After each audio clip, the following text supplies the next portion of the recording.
Okay, good morning to all of you and welcome to our political science class 12th. So we had seen in the last topic about the India-China relations. Topic was finished and now we are at the ending of the chapter. So first we will study about Japan. आप page खोलेंगे तो Japan block में बना हुआ है. Got it? मिल गया आपको? मिल गया?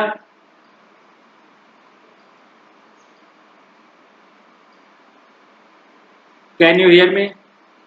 आवाज आ रही है मेरी आपको?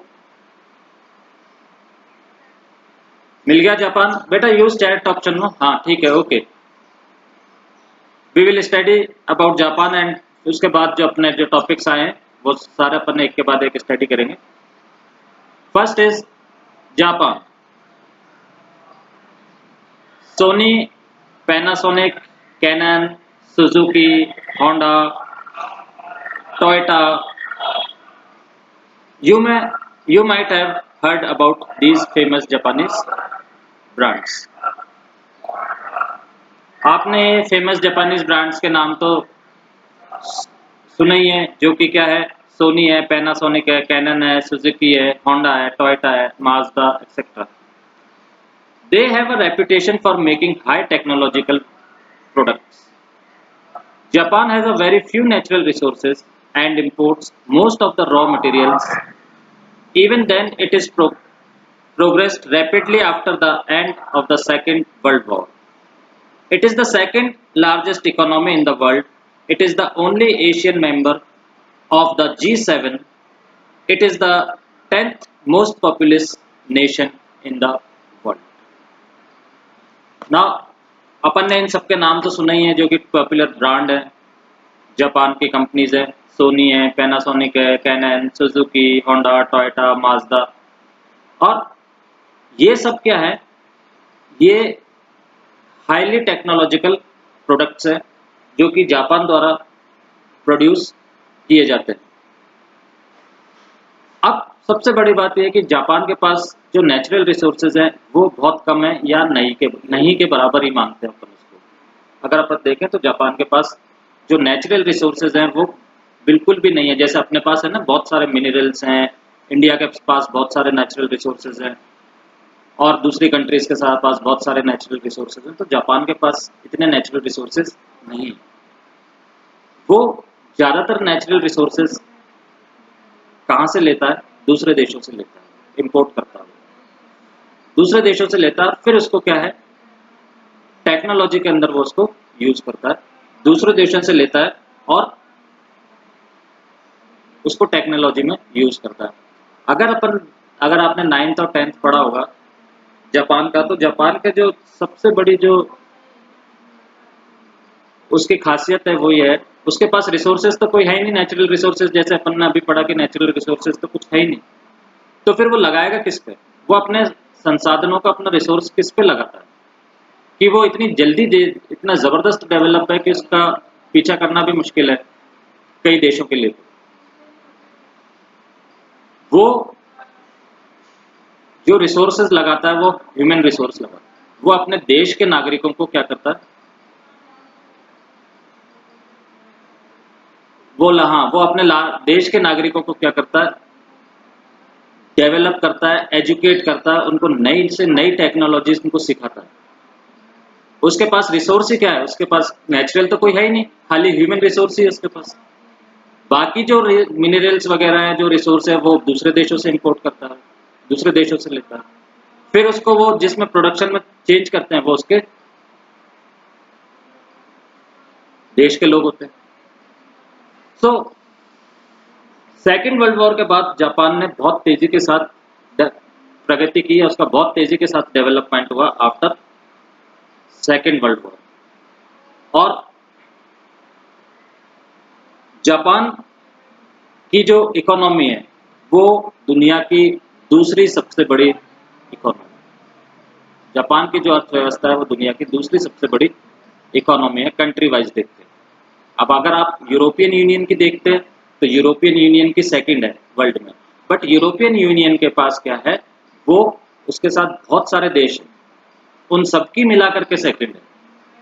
जापान एक खाली एक अलग देश है, उसकी अकेले की सेकंड है पूरी दुनिया में। बेटा आपके माइक म्यूट्स कर लीजिए, आप जो भी बोल रहे हैं मैं आपको फिर बार बार कह रहा हूँ बहुत बार, मेरे पास यहाँ पे दो लैपटॉप पड़े हुए हैं और ये सबके अंदर रिकॉर्ड हो रहा है, आपकी हर एक चीज रिकॉर्ड हो रही है।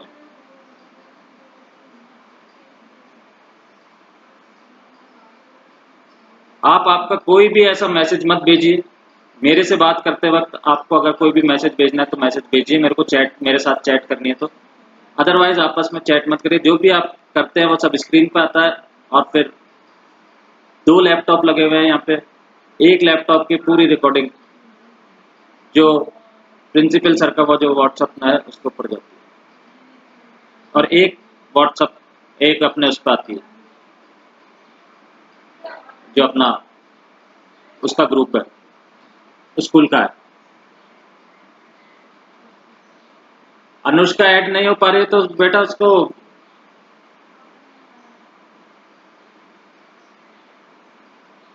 हाँ तो उसको कर दो, हेल्प कर दो, बट उसको कहो कि जगह चेंज कर ले।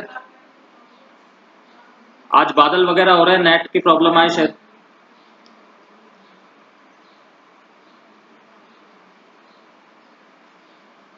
तो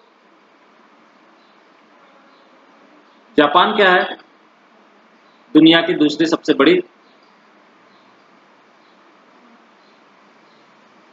ऐड नहीं करा मैंने, 1 minute.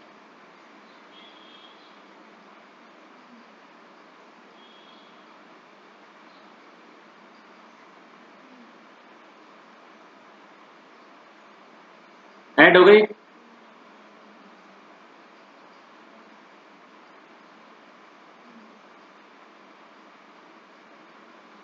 It is added up.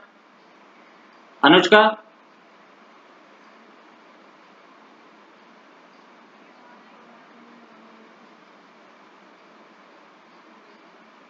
Anushka add हो गई आप।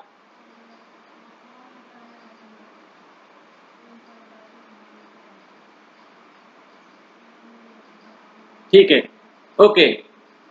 तो बेटा कोई ज्यादा आगे नहीं गए हैं अनुष्का, अपन अपन बस जापान जो है, जापान के बारे में पढ़ रहे थे, फर्स्ट पैराग्राफ ही पढ़ रहे थे। अपन यही एक्सप्लेनेशन दे रहा था मैं कि टेक्नोलॉजी के मामले में तो वो नंबर 1 है ही।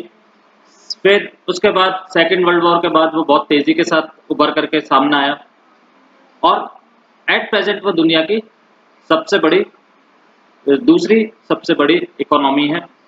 और एशिया के देशों में वो अकेला ही है जो G7 का जो ग्रुप है देशों का, उसमें शामिल है।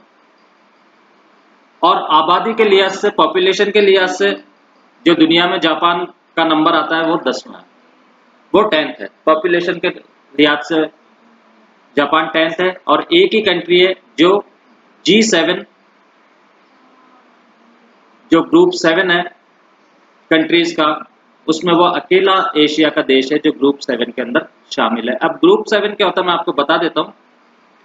Group 7 is a forum of the 7 countries with the world's largest developed economies. Group 7 ये वो 7 देश हैं दुनिया के जिनकी सबसे ज़्यादा दुनिया की डेवलप्ड इकोनॉमी है, और वो 7 देश हैं फ्रांस, जर्मनी, इटली, और एशिया का एक ही अपना जापान, और United states and the United kingdoms. ये 7 कंट्रीज है जो कि G7 है, जिनकी की जो कि highly developed, economic developed countries है। तो G7 के ग्रुप में एशिया का खाली एक ही देश है, वो है Japan. Clear? Clear? Any question? First paragraph clear हो गया?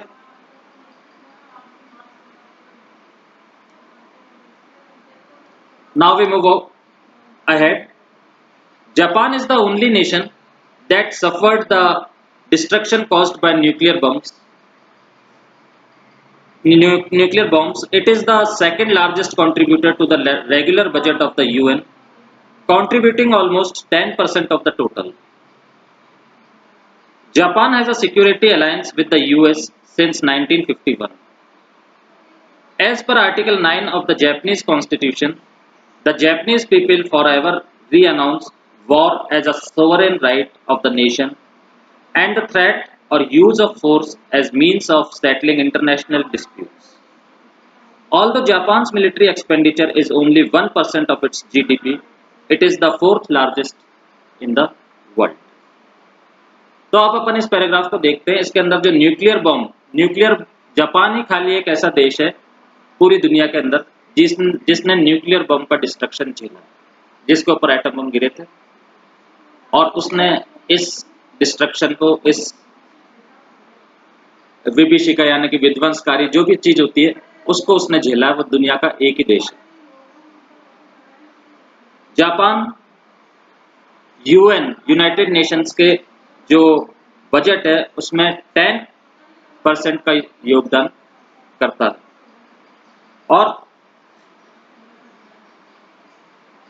यूनाइटेड नेशंस के अंदर ये जो योगदान करता है 10% का, ये योगदान करने वाला दुनिया का दूसरा सबसे बड़ा देश है जो कि 10% योगदान यानी कि 10% अमाउंट जो है ये यूनाइटेड नेशंस के अंदर देता है।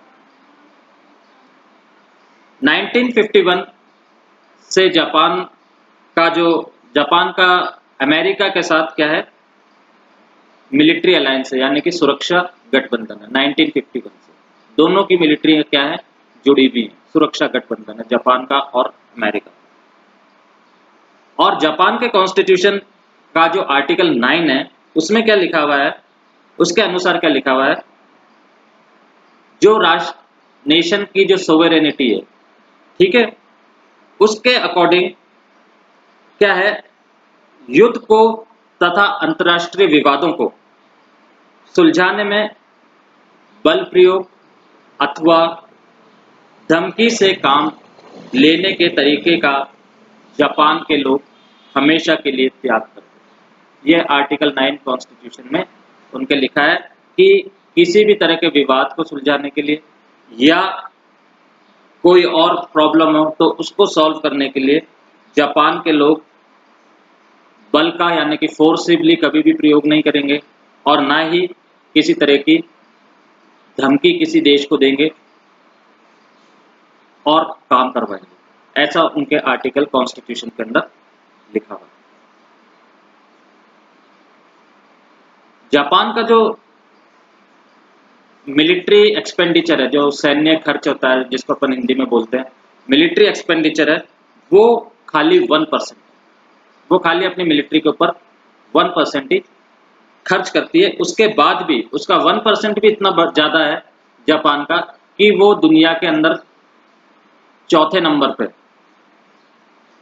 कि वो दुनिया के अंदर चौथे नंबर पे, मींस वो उसका 1% इतना ज्यादा है कि जो अपने मिलिट्री के ऊपर खर्च करती है तो भी वो पूरी दुनिया के अंदर नंबर 4 के ऊपर बैठती है। Clear? Any question in the topic? ये जो दोनों पैराग्राफ पढ़ा है इसके अंदर कोई प्रॉब्लम आ रही है आपको?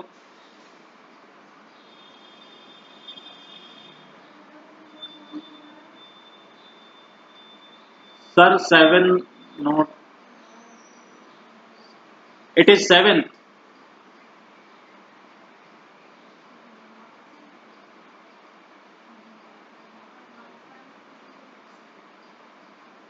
लेटेस्ट बुक किसके पास है? Anushka, you have a latest book, उसमें क्या दे रखा है, 4th दे रखा है या 7th दे रखा है? Vijay Lakshmi, you have 7th, so it is a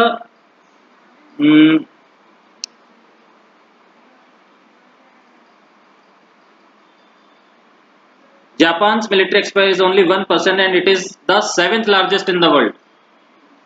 It is 7th, है ना, not 4th. Okay,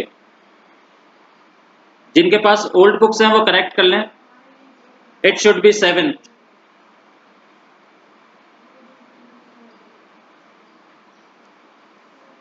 clear? जिनके पास ओल्ड बुक्स है, मेरे पास भी ओल्ड बुक्स थी, उसमें 4th लिखा हुआ है, but it should be 7th। Clear to all of you? Clear हो गया? ओके, अब keeping all this in mind, do you think Japan can efficiently function as an alternative center of power? अब इन सारे तथ्यों को, इन सारे एविडेंस को अपने ध्यान में रखते हुए अनुमान लगाइए कि जापान जो है एक ऑल्टरनेटिव सेंटर ऑफ पावर में कितना ज़्यादा प्रभावकारी होगा। ये क्वेश्चन मार्क दे रखा है, ये अपन खाली देख सकते हैं, अपन ने ऊपर जो पढ़ा है और इसका देख करके आंसर दे सकते हैं कि कितना प्रभावकारी होगा या नहीं होगा। It is in a book. ठीक है, क्लियर?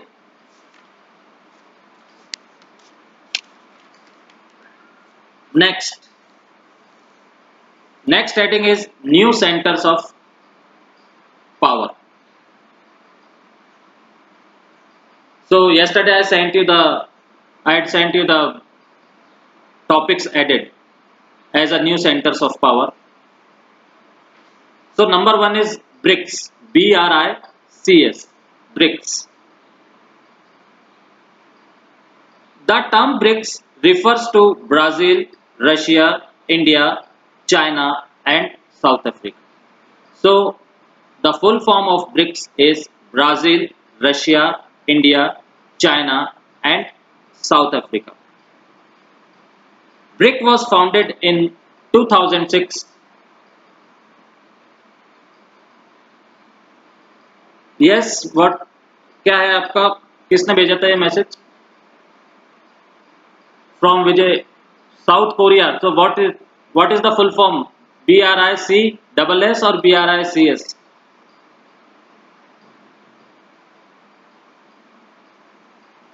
विजय लक्ष्मी क्या फुल फॉर्म है?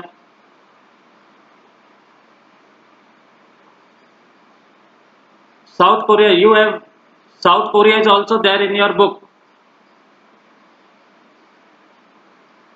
बट ये तो अभी ऐड हुए हैं, ये तो अभी लेटेस्ट ऐड किए हैं। ये आपकी बुक के अंदर ये टॉपिक है क्या? न्यू सेंटर्स ऑफ पावर्स वाला, new centres of power.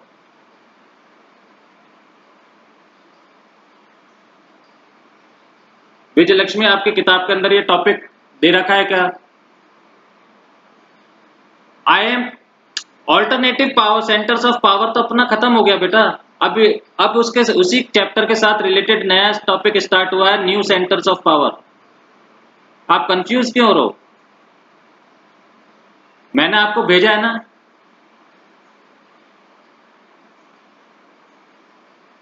Vijay Lakshmi, I am unable to understand you. आपको जो भी पूछना है आप मेरे से व्हाट्सएप पे पूछ लेना। Japan and south Korea, what is this? मैं आपको ब्रिक्स के बारे में बता रहा हूँ, उसमें जापान और साउथ कोरिया कहां से आ गए?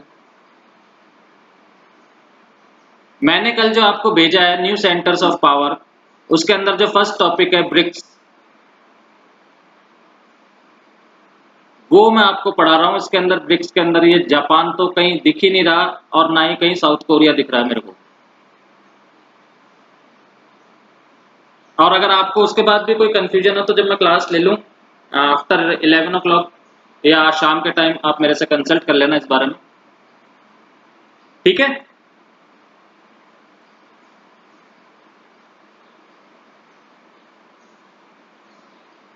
So BRICS. The term BRICS refers to Brazil, Russia, India, China and South Africa respectively. BRIC was founded in 2006 in Russia. तो BRICS का कब फॉर्म हुआ? 2006 के अंदर रशिया के अंदर फॉर्म हुआ। BRIC, BRIC turned into BRICS।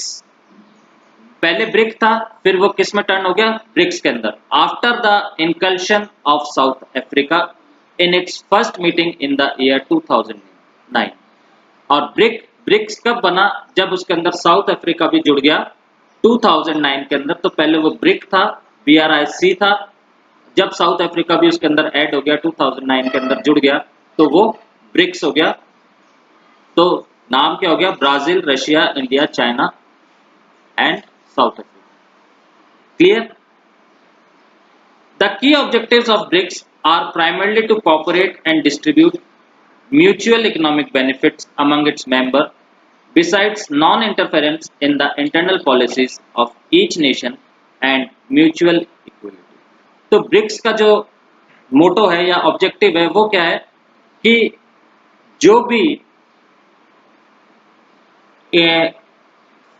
Profit होता है या कुछ भी होता है, जो भी इकोनॉमी है वो क्या है, वो म्यूचुअली डिस्ट्रीब्यूट होने होगी जो ब्रिक्स के देश हैं आपस के अंदर। और इसके अलावा कोई भी देश किसी भी देश के इंटरनल मैटर्स के अंदर नहीं बोलेगा। कि ऐसा नहीं है कि आप ब्रिक्स के मेंबर हैं तो ब्राजील आप इंडिया के इंटरनल मैटर में बोल रहा है, या इंडिया साउथ अफ्रीका के इंटरनल मैटर में बोल रहा है, या रशिया इंडिया के इंटरनल मैटर्स में बोल रहा है। तो ऐसा कुछ नहीं है। आपका तो बस खाली इतना है, अपन ने एक ऑर्गेनाइजेशन बनाया, उस ऑर्गेनाइजेशन के अंदर जो डिस्ट्रीब्यूशन है वो क्या होगा, म्यूचुअल होगा, सबका साथ वो बराबर डिस्ट्रीब्यूट हो जाएगा। इकोनॉमिक डिस्ट्रीब्यूशन म्यूचुअली होगा, यानी कि सब मिलकर के उसका डिस्ट्रीब्यूशन कर लेंगे। The 11th conference of the BRICS concluded in Brazil in 2009। और ब्रिक्स की जो 11th कॉन्फ्रेंस हुई थी वो हुई थी ब्राजील के अंदर 2019 में। और उसको चेयर किसने की थी, उसका प्रेसिडेंट कौन था, उस कॉन्फ्रेंस को का चेयरपर्सन कौन था, Brazilian president Jair Bolsonaro. Jair Bolsonaro ये वो उसने चेयर की थी, जो कि ब्राजील का प्रेसिडेंट था। ठीक है, तो आप इसको अंडरलाइन कर लीजिए। The 11th conference of the BRICS concluded in Brazil in 2019 chaired by Brazilian President Jair Bolsonaro। Importantly है, इसको अंडरलाइन कर लिए, हाईलाइटर है तो हाईलाइटर से इसको मार्क कर लीजिए। क्लियर? क्लियर? Any question?